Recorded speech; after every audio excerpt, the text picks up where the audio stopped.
నాయకుల తప్పులన్నీ తవ్వి తీస్తుంటే తట్టుకోలేకే జగన్ బూతులు తిట్టిస్తున్నారని హోంమంత్రి అనిత అన్నారు. అనకాపల్లి జిల్లా పాయకరావుపేట నూతన వ్యవసాయ కమిటీ మార్కెట్ యార్డ్ పాలకవర్గం ప్రమాణ స్వీకారానికి ఆమె హాజరయ్యారు. కూటమి ప్రభుత్వం హామీలన్నింటినీ నెరవేరుస్తుందని చెప్పారు.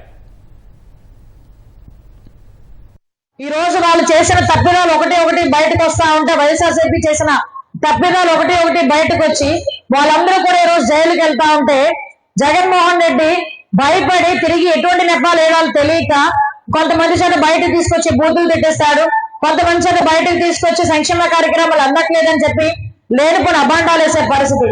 ఈ రోజు మేము చెప్పినట్టుగానే 4,000 రూపాయలు పెన్షన్ చేసాం. అతనిలాగా 5 సంవత్సరాలు తీసుకోలేదు 1,000 రూపాయలు పెంచడానికి. 3,000 రూపాయల నుంచి 4,000 రూపాయలు వెంటనే చేశాం. ఆగస్టు 15వ తారీఖు నుంచి మహిళలకు ఏదైతే ఉచిత బస్సు మేము హామీ ఇచ్చామో ఆ హామీ ప్రకారం ఉచిత బస్సు కూడా ముందుకెళ్తాంది. అన్నా క్యాంటీన్లు ఏర్పాటు చేద్దాం అనుకున్నాం, అన్నా క్యాంటీన్లు ఏర్పాటు చేశాం. వీటితో పాటు అభివృద్ధి లాస్ట్ 5 సంవత్సరాలు ఏదో ఆ డబ్బు ఇచ్చాను ఈ డబ్బు ఇచ్చాను అన్నాడే గానీ గోతుల్లోని లేకపోతే రోడ్లు లేక డ్రైన్లు లేక ఇబ్బంది పడే సందర్భం.